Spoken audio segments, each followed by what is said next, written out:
표적을 영어로 타겟이라고 하죠. 사전적 의미로는 목표로 삼은 대상을 뜻합니다. 간단한 단어로 보이지만 의미를 확장해 보면 공격할 수 있는 모든 것이 되기도 하죠. 여기에 들어갈 수 있는 대상은 물건, 지형, 지물 또는 사람이 될 수도 있어요. 어떤 목적에 의한 불특정 다수의 대상이나 공격을 위해 특수한 목표를 잡은 것으로 이 단어를 많이 쓰는데요. 제가 왜 갑자기 표적이나 타겟의 의미를 설명하고 있을까요? 이번에 이야기할 어떤 사건과 밀접한 관련이 있기 때문인데요. 국내에는 잘 알려지지 않은 희귀한 사건이지만 해외에서 비슷한 유형의 범죄가 있었고 연쇄살인으로 이어지기도 했습니다. 이런 유형의 연쇄살인마들이 꽤 있죠. 주로 짙은 갈색머리 여성들만 노렸던 테드 번디와 여대생 살인마로 알려진 에드먼드 캠퍼를 예로 들 수 있는데요. 성장기에 특정 인상을 가진 여성이나 가족에게 학대나 정신적인 좌절감을 느꼈고 여기에 강한 원한을 갖게 되면서 비슷한 유형의 사람들을 연쇄살인의 표적으로 삼았던 겁니다. 이번 사건도 특정 대상만을 노린 연쇄살인 사건이 되겠습니다.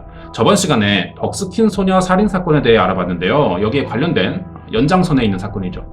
미국 동부 바이블 벨트라는 곳에서 일어난 사건이고 레드헤드 살인 사건이라고도 불리는 국내에서 아주 드문 유형의 사건이 되겠습니다. 자세한 내용 궁금하시면 구독과 좋아요 부탁드립니다. 미국 지도죠. 중남부와 동남부입니다. 빨간색으로 칠해진 지역이고 여기를 바이블 벨트라고 불러요. 이번 사건이 일어난 지역인데요. 바이블 벨트는 이름에서 느껴지듯이 기독교 근본주의 색채가 아주 강한 지역이고 그만큼 보수적인 지역이기도 하죠. 미국 다른 지역들에 비해 상대적으로 범죄 발생률이 낮은 편이지만 여기서 최소 6명에서 최대 11명으로 추정되는 연쇄살인 사건이 발생합니다. 어떤 일이 일어났던 걸까요?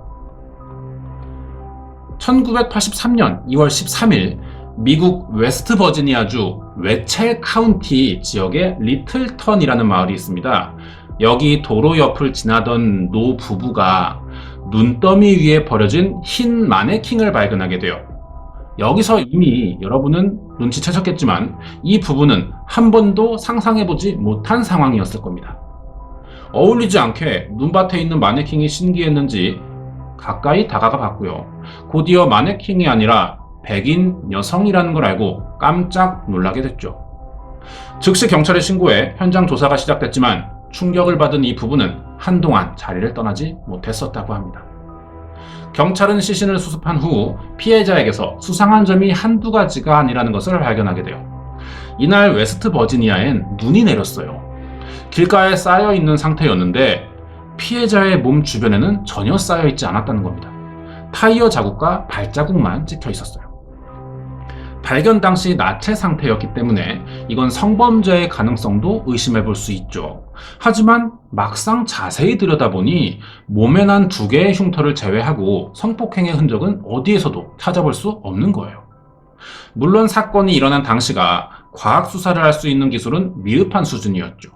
몸에 드러난 상처를 통해 어림 짐작해보는 정도라 지금 정도의 자세한 조사를 하지 못한 이유도 있었겠지만 당시 부검 결과만으로는 2번째 손가락과 배에 제왕절개 수술을 한 흉터 이걸 제외하고는 시신의 상태가 아주 깨끗했다는 거예요. 피해자는 붉은색 머리에 갈색 눈이었고 몸 전체를 제모한 흔적이 있었어요. 이런 점을 봤을 때 피해자는 자신을 꾸미는데 관심이 많거나 아니면 노출이 필요한 특정 직업을 가진 사람이었을 것으로 추정이 가능하죠. 피해자가 옷을 입지 않은 상태에서 발견됐기 때문에 신원을 알 방법이 없었어요. 그래서 웨스트 버지니아에 보고된 실종자 명단과 대조해봤지만 여기서도 비슷한 데이터를 찾을 수 없었기 때문에 다른 지역에서 피해를 당한 뒤 이곳에 유기됐을 것이라고 추정하게 됩니다. 다행히 수상한 사람을 봤다는 목격자가 나타났어요. 시신이 버려졌을 것으로 추정되는 날 중년 백인 남성 둘이 현장 근처를 맴돌며 불안해했다고 하는데요. 이 진술을 바탕으로 경찰은 범인으로 추정되는 2 남성이 우발적인 살인을 저질렀다가 시신 유기에 적당한 장소를 찾아보느라 이 마을 주변을 맴돌았고 이 과정에서 눈에 발자국과 타이어가 찍힌 것을 미처 처리하지 못한 것으로 보인다는 결론을 내리게 됐죠. 하지만 피해자가 옷을 입지 않은 채로 발견됐기 때문에 신원을 추정할 방법이나 어떻게 살해됐고 언제 사망했는지도 전혀 알 수 없었어요. 결국 신원미상의 여성이 됩니다. 그래서 사건 이름은 지역 이름인 외첼에 이름을 알 수 없는 여성이라는 뜻의 제인도를 붙여서 외첼의 제인도 사건으로 불렸고 미해결로 분류되면서 수사는 종결됩니다. 자, 여기서 한 가지 짚고 넘어갈 게 있는데요. 미국에서는 신원 불명의 남성을 존 도라고 부르고 여성일 경우는 제인 도라고 불러요. 그리고 이번 사건에서는 이름이 밝혀진 피해자보다 신원 미상의 피해자가 더 많다는 겁니다. 범인 입장에서 피해자의 신원은 늦게 밝혀질수록 유리해질 거예요. 되도록이면 평생 드러나지 않길 바랄 텐데 그러려면 가장 좋은 방법이 피해자의 신분증을 없애는 거죠. 지금이야 실종자 가족과 DNA 대조를 해보거나 치아 상태를 보고 해당 병원을 찾아 신원을 줘야 하는 방법 등 여러 가지가 생겨났어요. 예전엔 이런 기술이 없었던 겁니다. 그래서 신분증이 사라지면 이 사람이 누구인지 알아낼 수 있는 방법이 마땅치 않았죠. 그럼 범인이 이 점을 노려서 피해자의 옷을 벗기고 신분증도 없앴다고 볼 수 있습니다. 하지만 피해자의 신원을 감출 수 있는 다른 방법이 한 가지 더 있다는 거예요. 범인이 애초에 신원을 감춘 사람들만 골라 범행을 저질렀다고도 볼 수 있는 거죠. 경찰은 피해자의 대부분이 신원을 밝히지 않아도 되는 직업에 종사했다는 사실을 알게 됐어요. 어떻게 알 수 있었을까요? 지금부터 왜 이 사건을 레드헤드 연쇄살인 사건이라 부르는지 알아보도록 하겠습니다. 1983년 웨스트 버지니아주 사건 이후 1년 뒤 아칸소주 고속도로에서 다시 한번 붉은 머리의 희생자가 나타났어요. 이름은 리사 니콜스로 바지가 벗겨진 채 스웨터만 입은 상태였죠. 사인은 목조름에 의한 질식사로 밝혀졌고요. 처음엔 이 여성도 바로 신원이 밝혀진 건 아니었는데요. 경찰이 신고를 받고 리사 니콜스를 처음 봤을 때 시신은 이미 심각하게 부패가 진행된 상태라 겨우 지문 일부만, 이걸 쪽지문이라고 하죠. 이 정도만 채취할 수 있었습니다. 이 지문을 2년간 일일이 실종자 명단과 대조해 본 거예요. 이렇게 피해자의 이름이 리사 니콜스라는 걸 알아낼 수 있었죠. 리사는 사망하기 1년 전부터 가족들과 연락이 되지 않고 있었어요. 그러자 경찰이 신원을 밝히지 않고 다른 사람으로 살았을지도 모른다는 추측을 해봤던 건데요. 실제로 가족들은 1년 동안 리사에게 연락을 받지 못했고 어디서 무슨 일을 하며 살았는지 전혀 몰랐었다고 합니다. 그렇다면 경찰은 리사 니콜스의 신원을 어떻게 알아낼 수 있었을까요? 지역 내에 공개된 실종자 명단을 본 어느 부부가 예전에 자신들의 집에서 며칠간 어떤 여성을 재운 적이 있는데 실종자 명단을 보고 리사였다는 걸 알게 된 거죠. 경찰이 그 당시의 일을 부부에게 물어봤어요. 리사는 며칠간 자신들의 집에서 지내다 어느 날 외출을 한다며 집 앞 고속도로를 따라 걸어 내려갔고 트럭 정류장에서의 연락을 끝으로 두절됐다고 대답합니다. 이 진술로 히치하이킹을 하려다 용의자에게 살해당한 것으로 추정해 볼 수 있었죠. 처음에 경찰은 리사 니콜스와 외첼 씨의 제인도 사건을 두고 전혀 연결점을 찾지 못했어요. 그러다 날이 갈수록 비슷한 신체 특징을 가진 여성들이 어느 트럭 정류장에서 마지막으로 목격된 후 죽은 채로 고속도로에 버려졌다는 공통점을 찾게 되면서 드디어 연쇄살인 사건이라는 사실을 알게 됐죠. 그 뒤로도 같은 유형의 피해를 당한 사람들은 더 발견됩니다. 1985년 1월에 발견된 티나 파머라는 여성도 1년 전 추수감사절에 마지막 목격이 된 후 역시 목이 졸려 죽은 채로 발견됩니다. 티나도 붉은색 머리를 가진 여성이었고 시신 발견 장소는 고속도로였어요. 다른 희생자들처럼 오랫동안 신원이 밝혀지지 않아서 수사가 막혀 있다가 2018년 9월 6일 33년 만에 이름이 확인되는 경우죠. 티나가 사라지고 3개월 사이 이번엔 여성으로 추정되는 뼈들이 고속도로에서 다시 발견됩니다. 지나가는 사람이 발견했다는 신고로 조사가 이뤄졌는데 같은 자리에서 두개골과 척추뼈를 포함한 32개의 뼈 조각이 나와요. 척추뼈만 발견된 피해자는 이 외에 복원할 만한 유골을 찾지 못해요. 그래서 몽타주가 완성되지 않았죠. 하지만 다행히 발견된 두개골은 얼굴을 복원할 정도로 훼손 없이 남아 있었거든요. 하지만 이 둘 다 신원을 밝혀내지는 못합니다. 두 피해자 모두 언제 어떤 방식으로 살해당했는지 전혀 알 수 없는 거예요. 그나마 알아낼 수 있는 사실은 붉은색 머리를 가진 여성들이었다는 점이고, 최근 들어서야 발전된 의학 기술로 대략적인 생존의 모습을 짐작해보는 정도였죠. 그리고 며칠 뒤 다시 한 여성이 시신으로 발견됩니다. 여성의 이름은 엘리자베스 라모트로 이 사건의 공식적인 마지막 피해자로 알려져 있어요. 붉은색 머리를 한 백인이라는 특징과 고속도로 근처에서 발견됐다는 공통점을 가지고 있죠. 경찰이 엘리자베스를 발견했을 때 이미 시신은 눈으로 구분할 수 없을 정도의 심각한 부패가 진행된 상태였고요. 사망된 지 꽤 오랜 시간이 지나서 발견됐다는 겁니다. 다행히도 시체에서 DNA와 지문을 채취할 수 있었어요.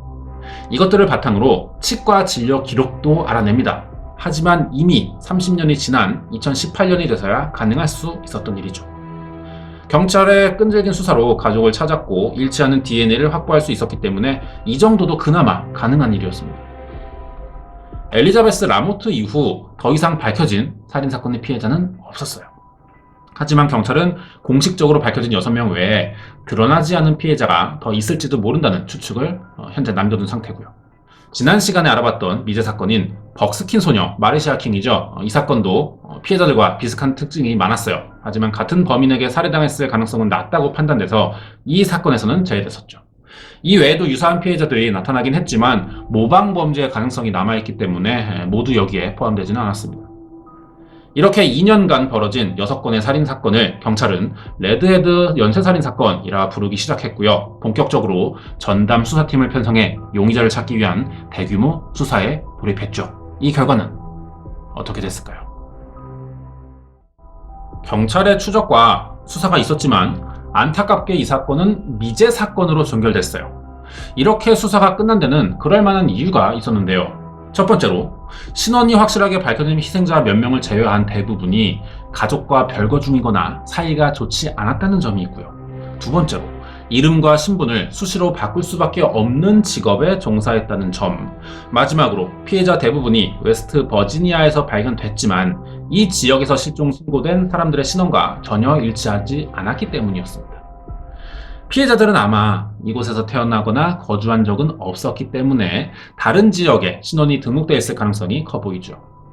신원이 불분명하니까 어디서 거주했고 어떻게 이곳으로 오게 됐는지 이런 경로를 알 방법도 전혀 없었기 때문에 다른 지역 경찰에 협조를 요청할 수도 없는 상황이었고요. 그렇지만 경찰은 단서가 없다는 이유로 수사를 손 놓고 있을 수도 없었습니다. 최대한 가능한 범위 내에서 끈질기게 매달려 보기로 했죠. 유일하게 사건을 해결할 수 있는 방법은 직접 범인이 나타날 때까지 기다리는 수밖에 없었어요. 피해자들이 마지막으로 목격됐거나 다른 사람과 연락이 닿았던 장소가 전부 트럭 정류장이었기 때문에 이 점을 노려본 거죠. 지역은 모두 다르지만 피해자들이 어느 장소로 가기 위해 히치하이킹을 시도했고 그중 어느 운전자를 만나 목격지로 가려던 중 살해당했을 것으로 추정이 있었죠. 이게 가장 확률이 높고 신빙성 있는 생각으로 보이는데요. 왜냐하면 수사 기간 내에 용의선상에 오른 사람들 중 가장 가능성이 높아 보이던 30대 중반의 트럭 운전수가 있었어요. 붉은색 머리의 여성을 차에 태운 뒤 목을 졸라 죽이려다 피해자의 저항으로 미수에 그친 사건이었는데 경찰은 이 사람이 레드헤드 연쇄살인 사건의 범인이라고 확신했죠. 하지만 증거 불충분으로 풀려납니다. 그래서 다시 한번 용의자로 지목해 재판까지 열렸는데 살인 혐의를 입증할 증거나 정황이 없어서 기각됐어요. 또 다른 용의자도 있었는데요. 역시 트럭 운전자였고 펜실베니아주에서 붉은색 머리의 여성을 납치한 적이 있었습니다. 다행히도 피해 여성이 도망치는 데 성공하면서 경찰의 신고로 용의자를 붙잡아 조사했죠. 성범죄이기 때문에 정액 반응이 가장 확실한 증거가 되겠죠. 하지만 그 당시엔 정액 반응 검사 기술이 없었어요. 결국 이번에도 입증할 증거가 없어서 간단한 조사밖에 하지 못했고 입증이 불가능하자 용의자를 풀어줄 수밖에 없었죠. 이렇게 유력한 용의자들이 둘이나 있었지만 증거를 찾지 못해서 사건 해결에 실패했고요. 이외에 용의자도 몇 명 더 있었습니다. 하지만 역시 사건을 해결할 만큼의 증거는 없는 사람들이었어요. 경찰만으로 수사할 수 있는 사건이 아니라고 판단한 웨스트 버지니아주는 FBI의 수사를 요청합니다. 그리고 범인에 대한 프로파일링이 시작됐죠. 범인은요, 1930년에서 1960년 사이에 태어난 백인 남성이며 170에서 180 후반대의 키를 가진 과체중 체형의 남성일 것이라고 분석했습니다. 트럭 운전을 하는 직업이고 자주 지나다니던 고속도로를 골라 범행을 저질렀을 것이라는 예상을 했는데요. 이렇게 자세한 프로파일링과 FBI의 수사 협조까지 받았지만 범인을 찾는 데는 실패합니다. 이런 과정을 거쳐서 장기 미제 사건으로 분류됐던 거죠.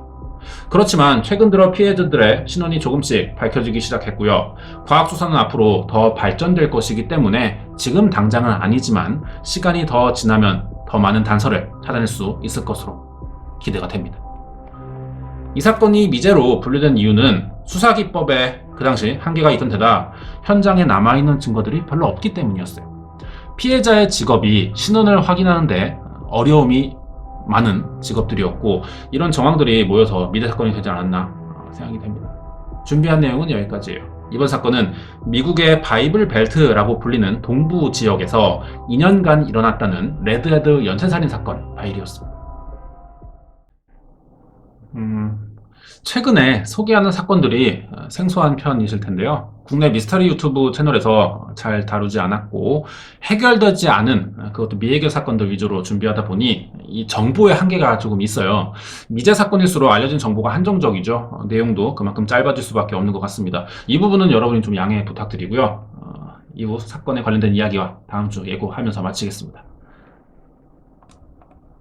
1년 전 2018년이죠. 미국 엘리자베스톤 고등학교 사회학 수업에서 이 사건을 연구하는 시간이 있었다고 하는데요. 굉장히 신기하죠? 고등학생들이 살인사건을 놓고 토론하는 자리를 학교에서 만들어줬다는 거예요. 이때 레드헤드 살인사건을 대체할 다른 이름을 붙여보기로 했는데 여기서 나온 이름이 바이블 벨트의 교살자였어요. 해외에서는 레드헤드보다 이 이름이 더 많이 알려져 있거든요. 경찰이나 전문가가 아니고 학생들이 자발적으로 만든 이름이 세계적으로 알려졌다는 점에서 놀라게 됩니다. 보통은 살인사건이 피해자의 이름으로 지어지는 경우가 많아요. 하지만 이 사건은 가해자 중심으로 이름을 지었다는 점에서 사건을 보는 새로운 관점이 생겨난 것이라고 할 수도 있죠. 자, 예고하고 마치겠습니다. 시간여행이 주제가 될 것 같은데요. 가상의 이야기를 다루는 장르에서 볼 수 있는 소재죠. 아직 실제로는 구현되지 않았고요. 하지만 많은 사람들은 여기에 환상을 가지고 있습니다. 그러다 보니 이런 점을 이용해서 사기를 치거나 가짜 종교를 만들어 사람들을 속이는 사례도 많은데요. 과학기술이 더 발전하면 시간여행이라는 방법도 발견될 가능성은 있을 거예요. 여기에 관련된 사건이 되겠습니다. 2006년 4월 23일 우크라이나를 찾은 젊은 남성이 스스로 자신이 과거에서 왔으며 지금 여기가 어디냐고 주변에 물어보고 다니는 거예요. 수상해 보이니까 경찰에 신고합니다. 경찰이 찾아와서 이 남성에게 신분증을 보여달라고 했는데 확인해 보니 1932년 구소련 시대에서 쓰던 신분증을 가지고 있던 거죠. 이 남자는 정말 과거에서 왔을까요? 그렇다면 어떤 방법으로 오게 된 것인지 다음 주에 자세히 알아보도록 하겠습니다.